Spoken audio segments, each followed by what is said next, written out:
जी, मैं इस वक्त मौजूद हूँ खीवड़ा में, जो दुनिया की दूसरी सबसे बड़ी नमक की माइन है।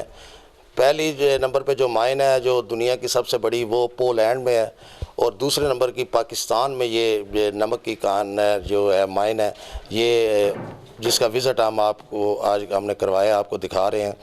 तो इसी सिलसिले में आपको ये भी बताता चलूँ कि खीवड़ा में यहाँ पर जो नमक बनता है वो पूरी दुनिया में ये नमक जो है वो जाता है यहाँ से, पाकिस्तान के शहर खीवड़ा से। और इस सिलसिले में दुनिया के और पाकिस्तान से हर शहर से लोग यहाँ पर आकर इस माइन का विज़िट करते हैं, और लोग यहाँ ये माइन देखने आते हैं। माह रमज़ान के दिनों में हम आज यहाँ आए हैं, तो इसलिए यहाँ पर वो रश नहीं है। लोग जब से माह रमज़ान ख़त्म होगा तो यहाँ बहुत ज़्यादा गहमा गहमी होती है।